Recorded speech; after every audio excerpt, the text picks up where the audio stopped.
But silence isn't always about avoiding conflict. Sometimes it's about preserving dignity.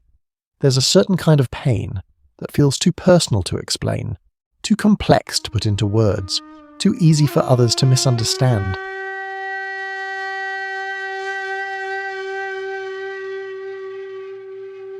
There's a kind of quiet that doesn't feel peaceful, it doesn't feel calm, it doesn't feel controlled, it feels heavy.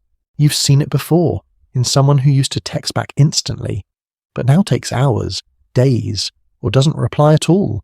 In someone who used to laugh freely, but now just gives small, polite smiles. Or maybe you've felt it in yourself.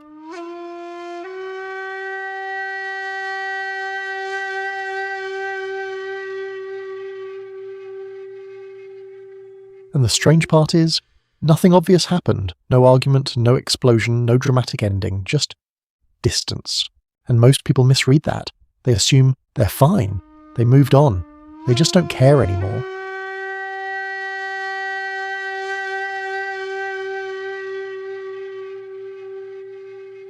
But what if that silence isn't indifference?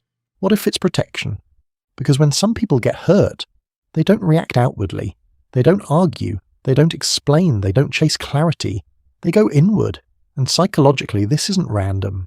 It's something known as emotional shutdown, a defense mechanism where the mind decides, expressing this won't help, so it's safer not to try. But here's what most people don't understand. This doesn't start overnight. This pattern is built, slowly, quietly, over years.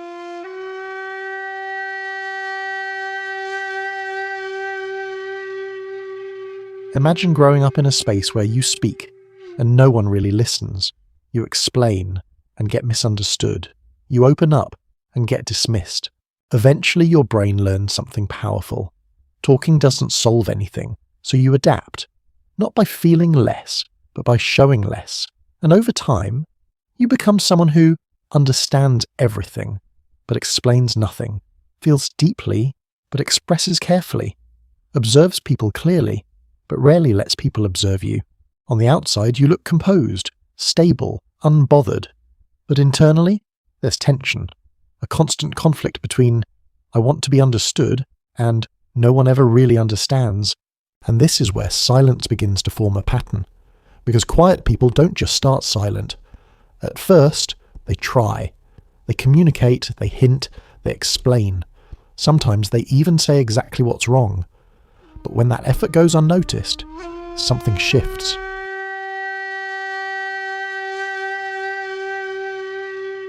They begin to reduce themselves, less explaining, less reacting, less opening up, until one day they stop completely, and to everyone else, it feels sudden, but to them, it was a slow withdrawal, piece by piece, moment by moment. Here's the truth most people miss. Silence is not emptiness, it's accumulation. Every ignored feeling, every unspoken thought, every moment they chose peace over expression, it all builds up, quietly, until silence becomes their default language.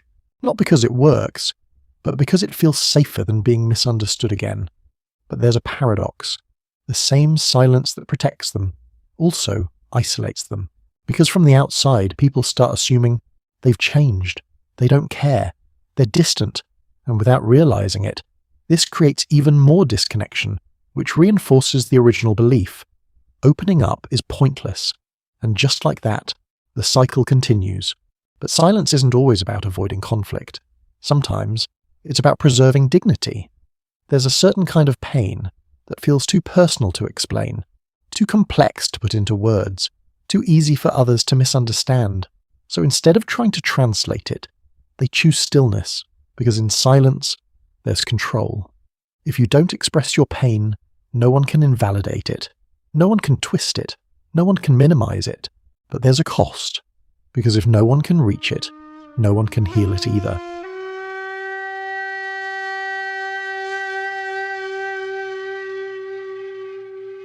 And this leads to a question people always ask. Why didn't they just say something? But that question misses the point, because it's not about this moment. It's about every moment before it. Every time they tried and regretted it. Every time they trusted and felt exposed every time they opened up and felt unheard. Those memories don't disappear. They shape how someone reacts now. So when pain shows up again, their response isn't just based on today, it's based on everything. But here's where it gets deeper. Not all silence feels the same. There's peaceful silence, and there's painful silence.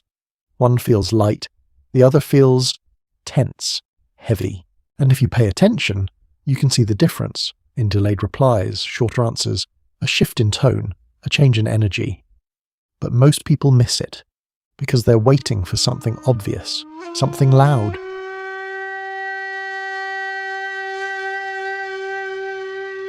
But people who go quiet when they're hurt don't express pain loudly. They internalize it. And then comes the most important moment, the moment everything either breaks or begins to heal. It's not when they go silent, it's what happens after. Because silence eventually asks a question, not out loud, but internally. Will anyone notice? Not dramatically, not desperately, just quietly. And the answer to that question changes everything. Because there's a point where a quiet person stops hoping. It doesn't look dramatic, there's no final speech, no emotional goodbye. They just stop trying to be understood.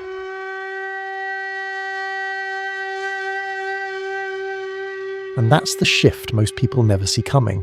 Because before that, even in silence, there was still hope. Hope that someone would notice. Hope that someone would ask. Hope that someone would care enough to look deeper. But when that hope disappears, silence changes. It's no longer protection, it becomes distance. And psychologically, this is where detachment begins. Not out of anger, but out of exhaustion. Because feeling deeply, without being understood, is draining. So instead of fighting for connection, they adapt to the absence of it. And here's the hard truth. By the time most people realize something is wrong, the quiet person has already processed everything alone. They've replayed the conversations, analysed every detail, blamed themselves, made sense of the situation, silently.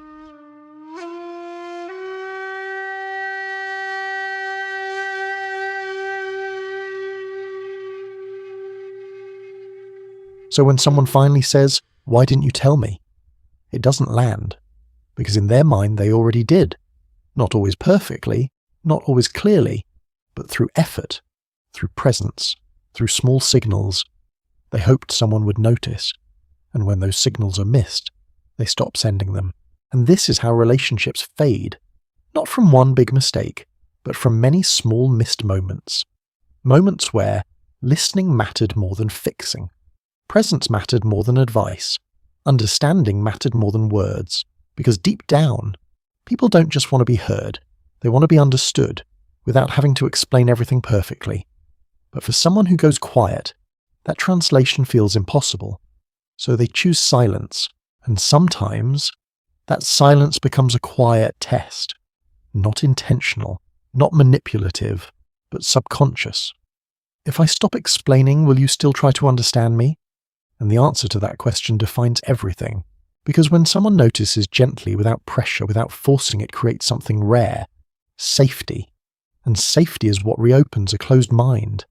But it has to be real, because people who've learned to go quiet can sense when something is fake. They don't need perfect words.